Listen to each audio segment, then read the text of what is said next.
জয় নিতাই, জয় গৌর। এখন আমরা বিষ্ণুপুরের মদনমোহন মন্দিরে এসেছি। এটা হচ্ছে মূল দরজা। তো ভেতরে প্রবেশ করে খুব সুন্দর টেরাকোটার কাজ এই মন্দিরের মধ্যে দেখতে পেলাম। সামনে একটা স্মারকলিপি লেখা আছে। তো অপূর্ব সুন্দর এই মন্দির। আগে অনেক জায়গায় গুগলে সার্চ করে দেখেছিলাম, ইউটিউবে দেখেছিলাম, কিন্তু এত কাছ থেকে সামনে থেকে কোনোদিন দেখি নাই। তো এবার বিষ্ণুপুরে একটা ভাগবত পাঠের উদ্দেশ্যে এক জায়গায় এসেছিলাম, তো এই জন্য মন্দিরটা দর্শন করতে এসেছি। ভারী সুন্দর পরিবেশটা, এবং বিশেষ আকর্ষণ হচ্ছে এই মন্দিরের টেরাকোটার কাজ।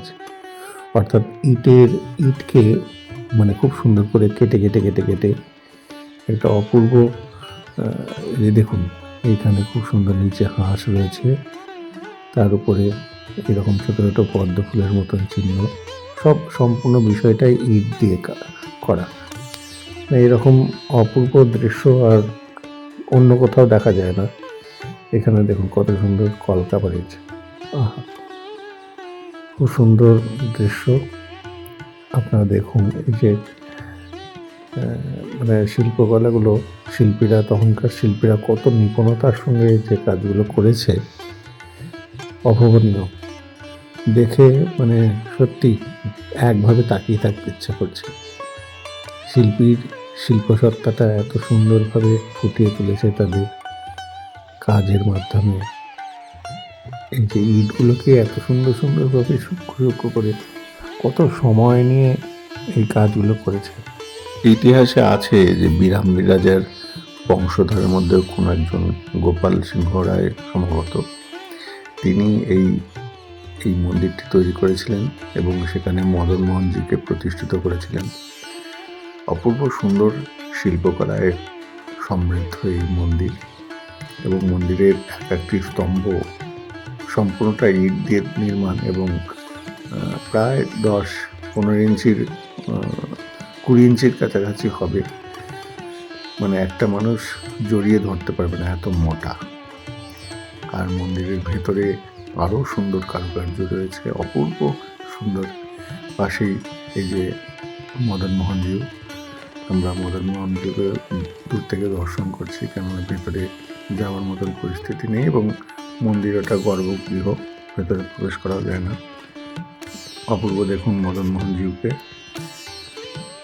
অপূর্ব।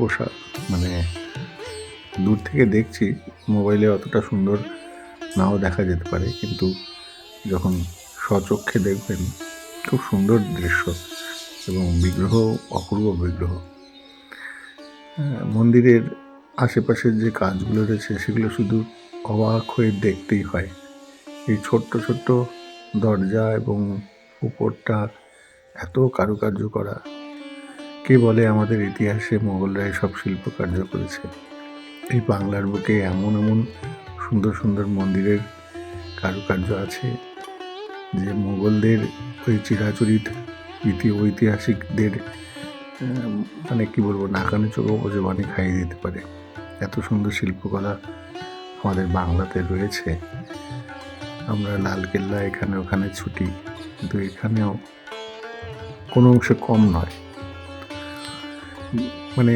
মন্দিরের চারপাশটা ঘুরে ঘুরে দেখছি, আর শুধু অবাক হয়ে দেখছি মানুষ কত সময় নিয়ে কত দক্ষতার সঙ্গে এই কাজগুলো করেছে। দেখার মতন, তাকিয়ে থাকার মতন। এখানে হয়তো পুরোনো দিনে হয়তো রান্না বান্না হতো। মন্দিরের চারপাশটাতে একবার ঘুরে ঘুরে দেখছি, শুধু ইটের উপর, শুধু ইট দিয়ে এত সুন্দরভাবে যে করা যায় সেটা তার নমুনা। এখানে একটা খুব সুন্দর পদ্ম ফুলের চিহ্ন রয়েছে। বিরাম্বী রাজার বংশধরের এই নির্মিত মন্দির এখনো সুন্দরভাবে দাঁড়িয়ে রয়েছে পৃথিবীর বুকে। দৃশ্যটাও ভারী ভারী মধুর, এবং পরিবেশটাও খুব সুন্দর। ভেতরে প্রবেশ করার সময় আমাকে বলে দিল যে আপনি ভিডিও করতে পারবেন, কিন্তু নিজের মুখ দেখাবেন না আর কথা বলবেন না। তাই ভিডিও লাইভ আর করিনি, এমনি রেকর্ডিং করেছি। রেকর্ডিং করে পরে আবার এই বিষয়টা, আমার যে মনের ইচ্ছাগুলো, মনের ভাবনাগুলো, সেগুলো আবার ওই রেকর্ডিং করে এর মধ্যে যোগ করেছি। তো খুব সুন্দর দর্শন করলাম। দর্শন করে এবার আস্তে আস্তে আমরা বেরিয়ে যাব মন্দির থেকে, কেননা আমাদের যাদের বাড়ি অনুষ্ঠান তাদের বাড়ি আবার যেতে হবে। তো এই জন্য মন্দিরটা দর্শন করে এবার আমরা বাইরের দিকে বেরিয়ে চলে এসেছি।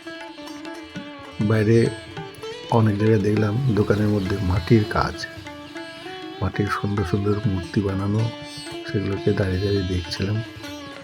সুন্দর মানে পরিবেশটা ওই মন্দিরের সামনেই বিভিন্ন দোকানে মানে অনেক রকম শঙ্খ, মাটির গ্লাস। এখানে একটা জিনিস দেখলাম, কড়া, তাওয়া, ওই যে রুটি বুটি তৈরি করে সেই জিনিসপত্র এখানে পাওয়া যাচ্ছে।